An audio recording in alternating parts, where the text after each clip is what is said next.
Assalamualaikum warahmatullahi wabarakatuh.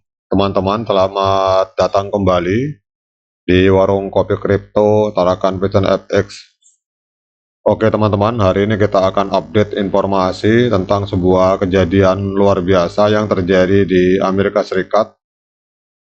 Ini ada sebuah kejadian yang menimpa sebuah bank di Amerika Serikat teman-teman, dan nanti kita akan berbicara korelasi antara kasus tersebut dengan solusi yang bisa ditawarkan oleh Pi Network dalam menghadapi kasus-kasus seperti ini. Dan kasus-kasus seperti ini teman-teman, ini bukan tidak mungkin, banyak juga terjadi di kalangan perbankan yang ada di seluruh dunia teman-teman.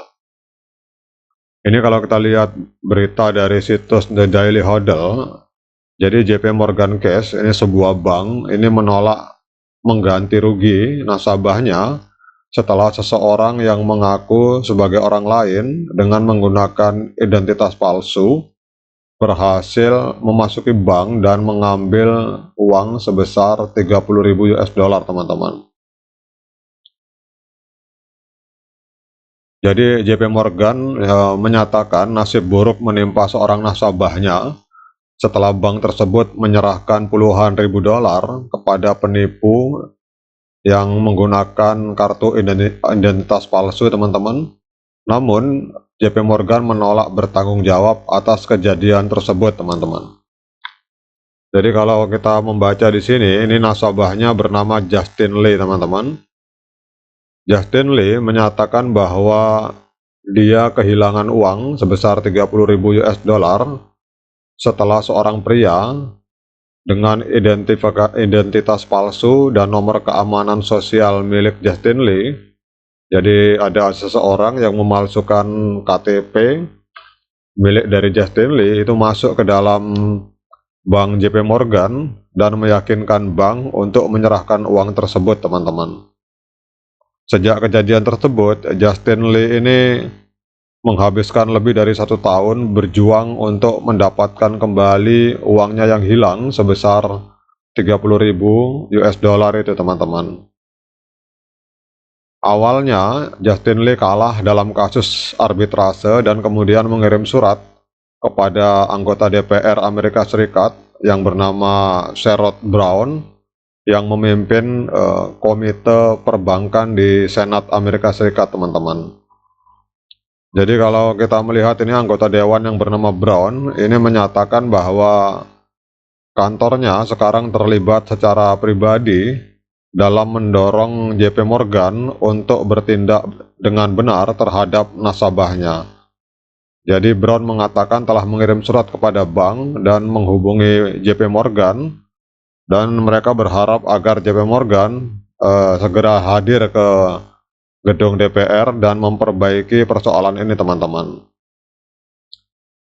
Kalau kita lihat dalam kasus ini teman-teman, ini Justin Lee, nasabah yang kehilangan uang 30.000 ini, menyatakan bahwa JP Morgan tidak melakukan apapun untuk membantu dirinya, dan dia juga tidak akan mendapatkan bantuan dari Federal Deposit Insurance Corporation FDIC teman-teman. Jadi ada sebuah lembaga hukum di Amerika Serikat yang bernama FDIC, itu seharusnya membantu kasus-kasus seperti ini, tetapi ternyata itu juga tidak bisa membantu teman-teman, karena badan tersebut FDIC yang dimiliki oleh pemerintah Amerika Serikat itu tidak bisa melindungi siapapun akibat kerugian yang muncul karena adanya peristiwa penipuan atau pencurian teman-teman.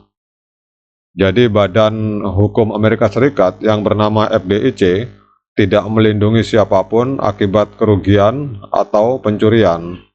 Jadi undang-undang yang ada itu dirancang untuk membantu orang-orang yang kehilangan uang dalam jenis penipuan transfer tertentu teman-teman. Jadi kasusnya Justin Lee itu tidak masuk dalam perangkap undang-undang yang bisa diganti rugi oleh pemerintah Amerika Serikat, karena peraturan tersebut tidak mencakup nasabah yang mengalami kasus penipuan identitas atau ada nasabah yang identitasnya dipalsukan kemudian yang mengalami nasib seperti Justin Lee ini, itu tidak dilindungi oleh hukum yang ada di FDIC teman-teman.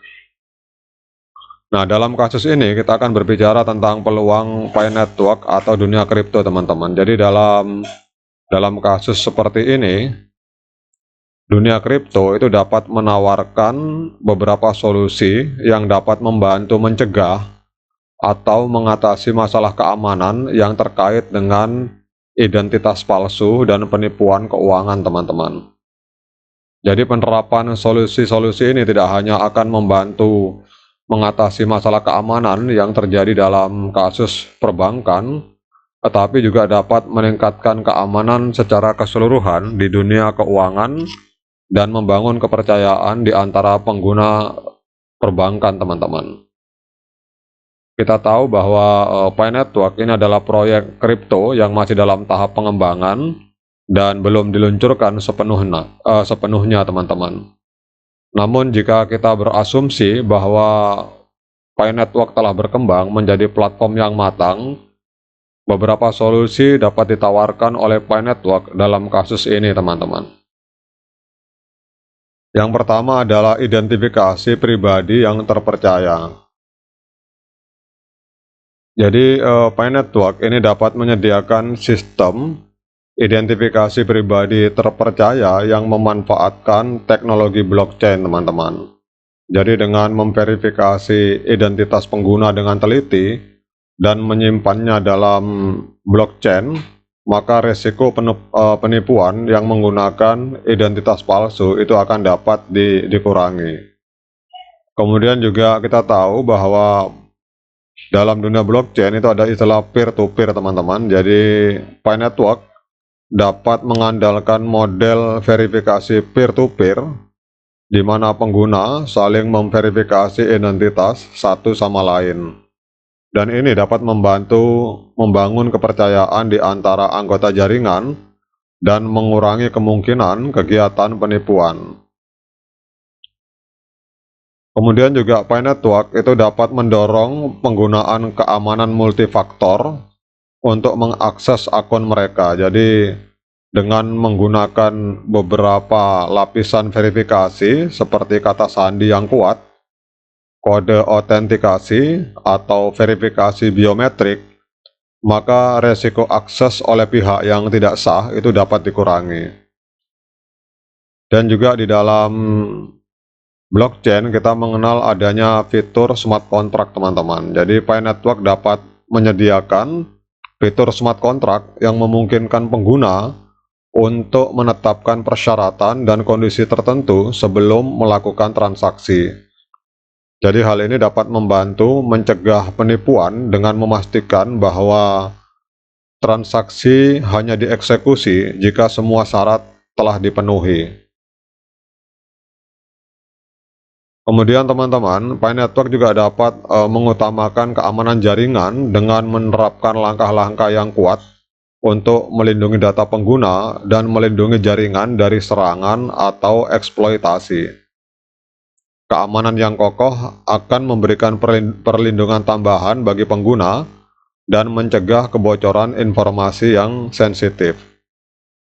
Namun teman-teman, kita perlu diingat bahwa saat ini Pi Network masih dalam tahap pengembangan dan belum diluncurkan sepenuhnya. Oleh karena itu, solusi-solusi yang dapat ditawarkan oleh Pi Network dalam kasus tersebut mungkin hanya bersifat spekulatif dan hanya bisa terjadi apabila Pi Network telah melakukan open mainnet dan ekosistem serta adopsinya itu telah diterima secara luas di dunia internasional, khususnya di kalangan perbankan. Jadi demikian teman-teman update informasi dari kasus yang dihadapi oleh bank besar yang ada di Amerika Serikat, JP Morgan, yang menolak membayar ganti rugi kepada nasabahnya yang telah kehilangan uang, walaupun jelas-jelas bahwa kesalahan itu dilakukan oleh JP Morgan karena tidak mampu membedakan mana KTP palsu dan mana KTP asli. Oke, demikian teman-teman, semoga bermanfaat dan menambah literasi bagi kita semua. Sekian dari saya. Assalamualaikum warahmatullahi wabarakatuh.